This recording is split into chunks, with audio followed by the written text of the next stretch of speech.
Good morning. It's time for a new announcement, and this is an announcement of travel plans. I'm going on a Star Wars Day at Sea cruise. It is another Disney cruise. It is a 7-night Caribbean cruise, and I'm not going by myself. She's not coming with me. Oh, hello. So I'm going with my mom, and I'm going with my friend Sarah, who has been my friend for so many years, and she's very special to me. She's actually flying into Florida today. As I'm filming this, I think she's in the air, and I'm so excited because we're gonna have so much fun on this trip.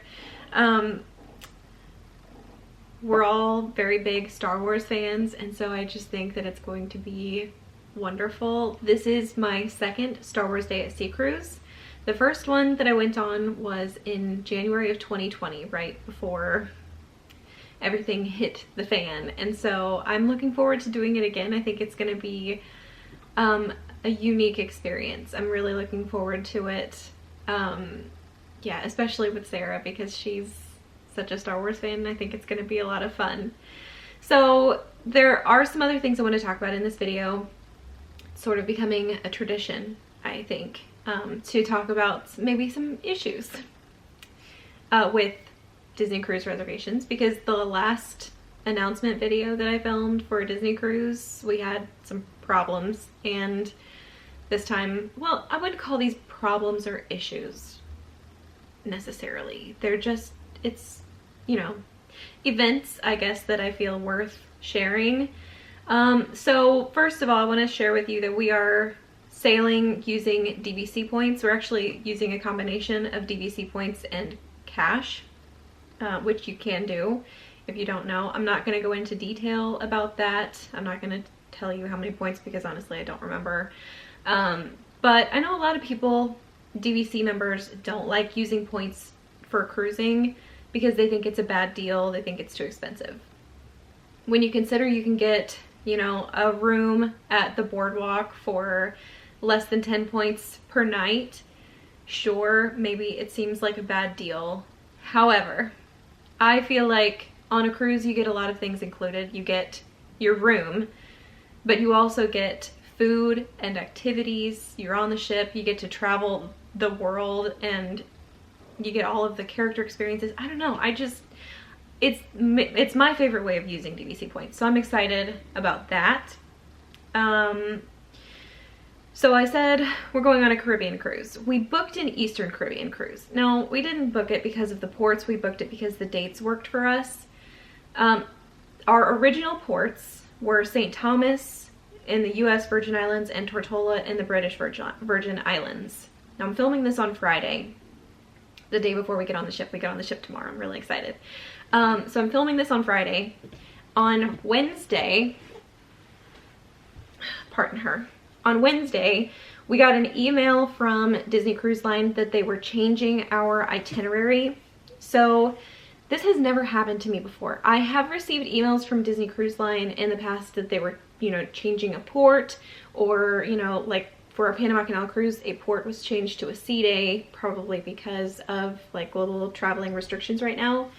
But never this close to the sailing date, and both of our ports of call, like we're still going to Castaway Cay, and I'll talk about that in a second, but both ports of call have been changed now. So we are going to Cozumel and Costa Maya in Mexico instead of St. Thomas and Tortola, which I think is, you know, weird. However, I mean, I would be upset. I would, you know, maybe, I don't know, because we did have some port adventures booked, but one of my least favorite things about 7-night cruises is their tendency to end the cruise with a day at Castaway Cay. I would much rather start my vacation with Castaway, you know, as the first port instead of the last port, because it's such a bummer to spend your whole last day at Castaway Cay and then you get back to the ship after a day at the beach on their beautiful island, and then you have to pack your suitcase and stick it out in the hallway because you get off the ship tomorrow. I don't know. I just don't like ending the cruise that way. I would much prefer like a day at sea. as the last day on the ship, and this time. So they've changed our itinerary, and now we get on the ship on Saturday, and on Sunday we're at Castaway Cay. So Castaway Cay is going to be our first port, and it's going to be so wonderful, provided that the weather allows us to dock there, because that's always a possibility. So that was Wednesday. We received the email that they were changing our itinerary. There were no price changes, you know, that we just got the email that it had been changed.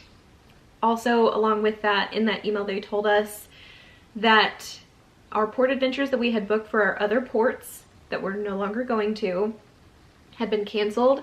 And since we were inside the 3-day window, we're not allowed to, or not able to, we don't have access to book port adventures for the new ports until we get on board.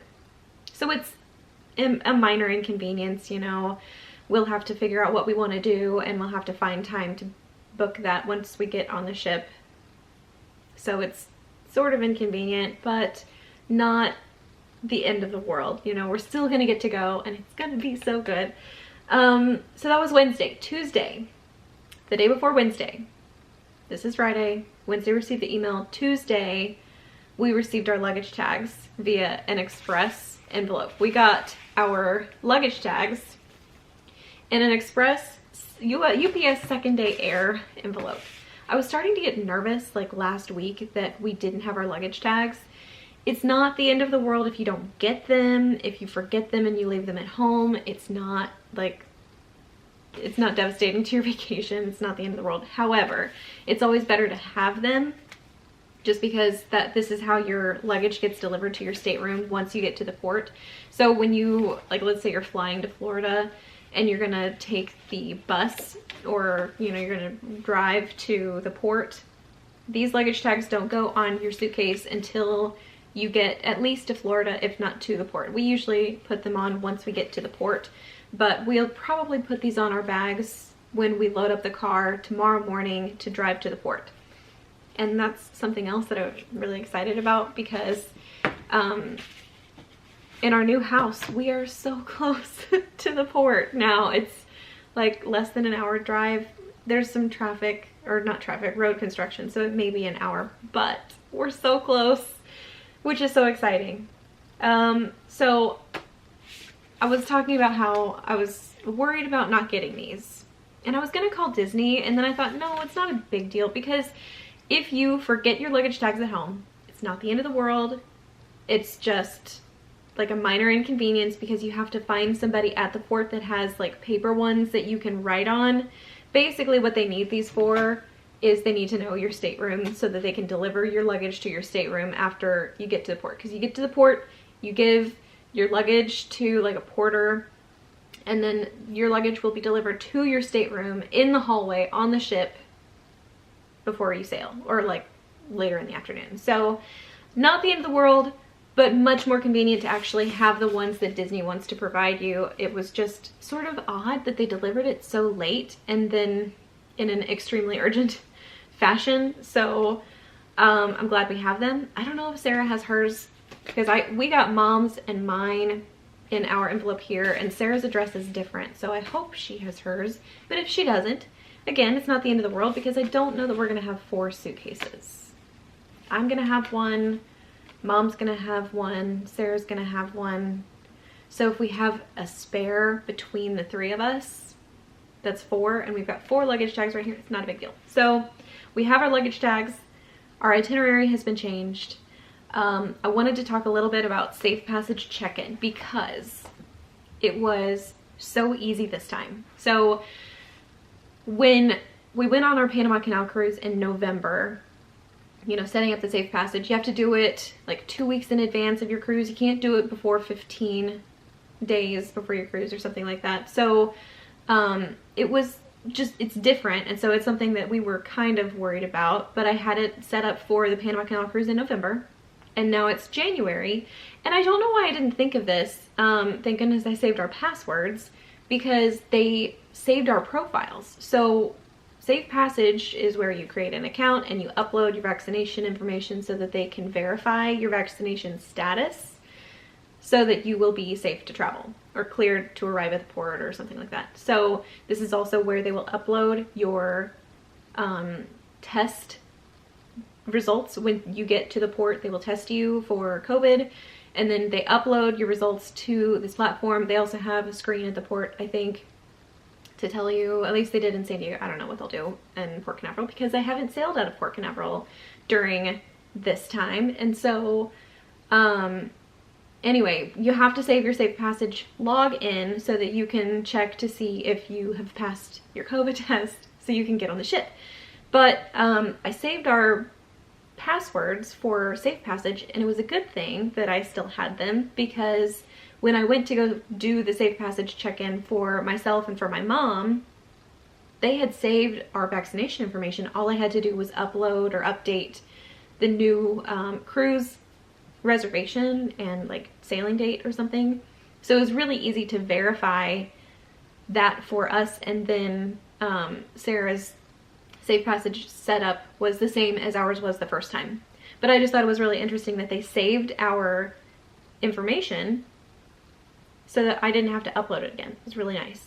I'm really excited. It's a 7-night cruise. We start at Castaway Cay. We'll go to Cozumel and Costa Maya.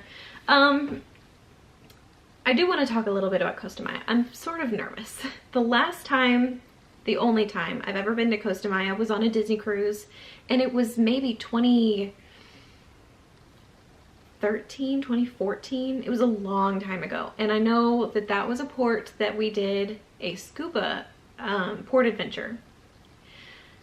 But when we arrived in the port, it made us really, really nervous. There were armed guards at the port greeting us, I guess, guarding us. It was just odd and a little uncomfortable, and so I don't know if we're gonna get off at Costa Maya. I know we're anticipating getting off in Cozumel. I think is what we want to do. We're gonna see about port adventures when we get on the ship.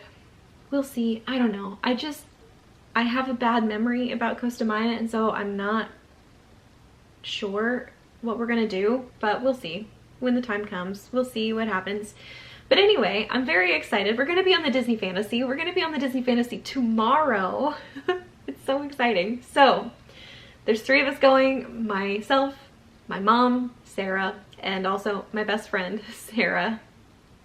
Yeah. Anyway, so I think that's gonna be it for today. I'm excited. I have a packing video that I'm gonna share with you guys tomorrow, and then we will get into the cruise vlogs. And for this series, I'm just gonna upload them, just one every day. You're gonna get a new cruise vlog every day until they're done.